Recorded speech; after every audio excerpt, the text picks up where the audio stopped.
ಏನು ಮಾಡಿದ್ರು? ಹೊರಬರ್ತಾ ದಾರಿಯ ಮಧ್ಯದಲ್ಲೇ ಸಿಕ್ಕಂತ ರಾಜರಜಕ ನಮ್ಮಲ್ಲಿ ಈಗ ಭಾರಿ ಹೆಸರು ಮಾಡಿಕೊಂಡಿದ್ದ ಆ ವಿದ್ಯಾವಂತ ಒಂದೇ ಅಷ್ಟಕ್ಕೆ ಮುಗಿಯಲಿಲ್ಲ. ಆ ಕುರ್ಚೆ ಡೊಂಕನ್ನು ತಿಂತಿದ್ರು, ಆಮೇಲೆ ಕೂಲೆಯ ಪೀಡೆ ಆನೆಯನ್ನು ಕೊಂದ್ರು. ಹಾಗೆ ಮುಂದೆ ಬಂದು ಶಸ್ತ್ರಾಗಾರ ಹೊಕ್ಕಿ ಶಸ್ತ್ರಾಗಾರದಲ್ಲಿ ಧನಸ್ಸನ್ನು ಮುರಿದ್ರು. ಬರ್ತಾ ಇದ್ದಾರೆ.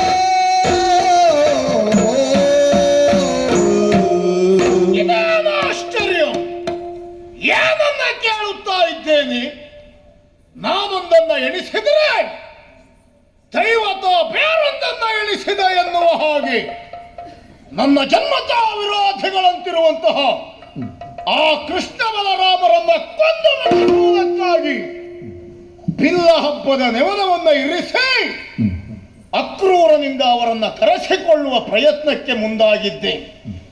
ಇನ್ನೇನು ಅವರ ಸಾವು ಸನ್ನಿಹಿತವಾಗುತ್ತಾ ಇದೆ. ಮಥುರಾ ಪಟ್ಟಣವನ್ನು ಸೇರಿದ ಮೇಲೆ ಮೃತ್ಯುಭವನವನ್ನು ಸೇರಿದಂತೆ ಅವರನ್ನ ಕೊಲ್ಲುವ ನಿರೀಕ್ಷೆಯಲ್ಲಿಯೇ ಕುಳಿತಿರುವ ಸಂದರ್ಭ ಬರಬರುತ್ತಾ ಮಾಡಿರುವಂತಹ ಕಾರ್ಯ ಒಂದಾಯರನು ಕೂಲಯ ಪೀಡ ಎನ್ನುವಂತಹ ಮದ್ದಾನೆಯನ್ನ ಮರ್ದಿಸಿದರು. ರಾಜ ರಜಕನನ್ನ ಕೊಂದರು. ಕುಬ್ಜೆಯ ಡೊಂಕನ್ನ ತಿದ್ದಿದರು. ಅಬ್ಬಾ, ಏನನ್ನ ಕೇಳಿದೆ? ನಿಂತ ನೆಲವೇ ಕುಸಿಯುವ ಅನುಭವವಾಗಿ ಹೋಯಿತು. ವ್ಯರ್ಥ ಭರಿಸಿದೆ ಯಾಕೆ? ಕೃಷ್ಣ ಬಲರಾಮರ ಕುರಿತಾದಂತಹ ದ್ವೇಷ ಇಂದು ನಿನ್ನೆಯದಲ್ಲ. ಅದಕ್ಕೆ ಕಾರಣವಾದದ್ದು ನನ್ನ ತಂಗಿಯಾದಂತಹ ದೇವಕಿಯ ವಿವಾಹ. ಸಾತ್ವಿಕನಾದಂತಹ ವಸುದೇವನಿಗೆ ನನ್ನ ವಾಮಯ ಸಹೋದರಿಯಾದಂತಹ ದೇವಕಿಯನ್ನು ಕೊಟ್ಟು ವಿಜೃಂಭಣೆಯ ಮದುವೆಯನ್ನು ನಡೆಸಿ ನಾನು ಸಂತೋಷವನ್ನು ಅನುಭವಿಸುವುದರ ಜೊತೆಗೆ ಮಥುರಾ ಪಟ್ಟಣದ ಪ್ರತಿಯೊಬ್ಬರೂ ಈ ಸಂತೋಷವನ್ನು ಅನುಭವಿಸಬೇಕು ಎನ್ನುವ ಕಾರಣಕ್ಕಾಗಿ ಶೃಂಗರಿಸಲ್ಪಟ್ಟಿರುವಂತಹ ರಥದಲ್ಲಿ ಮದವಣಿಗರಿಂದ ಕುಳ್ಳಿರಿಸಿ ಸ್ವತಃ ರಥದ ವಾಘೆಯನ್ನ ನಾನೇ ಹಿಡಿದು ತೇರನ್ನ ನಡೆಸುತ್ತಾ ಇರುವಂತಹ ಸಂದರ್ಭದಲ್ಲಿ ಕೇಳಿಸಿದ ಅಶರೀರವಾಣಿ, ಎಲ್ಲ ಖಳಕೌಸ, ತಂಗಿಯ ಮದುವೆ ಎನ್ನುವ ಕಾರಣಕ್ಕಾಗಿ ಮೈಮರೆಯಬೇಡ. ಯಾವ ತಂಗಿಯ ಕುರಿತಾಗಿ ನೀನು ಪ್ರೀತಿಯನ್ನ ಧಾರೆ ಎರೆದಿದ್ದೀಯೋ ಅದೇ ತಂಗಿಯ ಹೊಟ್ಟೆಯಲ್ಲಿ ಹುಟ್ಟುವಂತಹ 8ನೆಯ ಶಿಶುವಿನಿಂದ ನಿನಗೆ ಮರಣ ಎನ್ನುವ ಸುದ್ದಿಯನ್ನ ಅಶರೀರವಾಣಿಯನ್ನ ಕೇಳಿ ಸಿಡಿದದ್ದು. ನನ್ನ ಆ ಒಂದು ಸಾವು ಸಂಘಟಿಸಬೇಕು ಅಂತಾದ್ರೆ ದೇವಕಿ ಹಡೆದರೆ ಮಾತ್ರ ಅಲ್ಲವೇ? ಹಾಗಾಗಿ ಸಾವಿನ ಉಗಮ ಸ್ಥಾನವಾದಂತಹ ದೇವಕಿಯನ್ನ ಕೊಲ್ಲುವುದಕ್ಕೆ ಮುಂದಾದೆ. ಭಾವ ವಸುದೇವ ತಡೆದ. ಹುಟ್ಟುವ ಮಕ್ಕಳನ್ನೆಲ್ಲ ತಂದೊಪ್ಪಿಸುತ್ತೇನೆ ಎನ್ನುವುದಾಗಿ ಭಾಷಾಬದ್ಧನಾದ. ಕಳುಹಿಕೊಟ್ಟೆ. ಆ ಬಳಿಕ ಪ್ರಥಮವಾಗಿ ಹುಟ್ಟಿದಂತಹ ಮಗುವನ್ನ ತಂದೊಪ್ಪಿಸಿದ. ಯೋಚಿಸಿದೆ, ಅಶರೀರವಾಣಿಯ ನುಡಿ ಕೇಳಿದ್ದು ತಂಗಿಯ ಹೊಟ್ಟೆಯಲ್ಲಿ ಹುಟ್ಟುವಂತಹ 8ನೆಯ ಶಿಶುವಿನಿಂದ ಎನ್ನುವುದಾಗಿ. ಹಾಗಾದ್ರೆ ಅಲ್ಲಿಯವರೆಗೆ ನನಗೆ ಮರಣ ಪ್ರಾಪ್ತಿಯಾಗುವುದಿಲ್ಲ, ನನ್ನ ವೈರಿ ಹುಟ್ಟುವುದಕ್ಕೆ ಸಾಧ್ಯ ಇಲ್ಲ.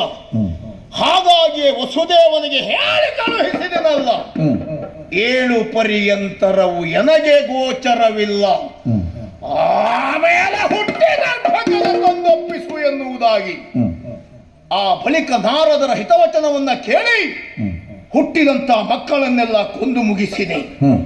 8ನೆಯ ಶಿಶು ಮಾಯವಾಗಿ ಹೋಯಿತು. ಆಮೇಲೆ ತಿಳಿದಂತಹ ವಿಚಾರ, ನಂದಗೋಕುಲದಲ್ಲಿ ಕೃಷ್ಣನೆನ್ನುವ ಅಭಿದಾನದಿಂದ ಬೆಳೆಯುತ್ತಾ ಇದ್ದಾನೆ. ಹಾಗಾದ್ರೆ ನನ್ನ ವೈರಿಯ ಉಗಮ ಸ್ಥಾನ ಮಥುರಾ ಪಟ್ಟಣವನ್ನ ಹೊರತುಪಡಿಸಿ ನಂದಗೋಕುಲದಲ್ಲಿ ಬೆಳೆಯುತ್ತಾ ಇದ್ದಾನೆ ಅಂತಾದ್ರೆ ನನ್ನ ಸಾವನ್ನ ಜಯಿಸಬೇಕು ಎಂಬ ಉದ್ದೇಶದಿಂದಲೇ ನಮ್ಮವರಾದಂತಹ ರಕ್ಕಸ ವೀರರನ್ನ ಕಳುಹಿಸಿದೆ, ಬಲಾಢ್ಯರನ್ನಟ್ಟಿದೆ. ನಂದಗೋಕುಲಕ್ಕೆ ಹೋದಂತಹ ನಮ್ಮಲ್ಲಿಯ ವೀರಾಧಿವೀರರೆಲ್ಲರೂ ಆ ಮಕ್ಕಳ ಎದುರಿನಲ್ಲಿ ಹೆಣವಾಗಿ ಉರುಳಿ ಹೋದರು. ಮುಂದೇನು ಮಾಡೋಣ ಎನ್ನುವುದಾಗಿ ಆಲೋಚಿಸಿ ಸ್ವಕ್ಷೇತ್ರದಲ್ಲಿ ಬಲ ಹೆಚ್ಚು ಎನ್ನುವ ಉದ್ದೇಶದಿಂದ ಮಥುರೆಗೆ ಅವರನ್ನ ಕರೆಸಿಕೊಳ್ಳುವ ಉಪಾಯವನ್ನ ಹೂಡಿ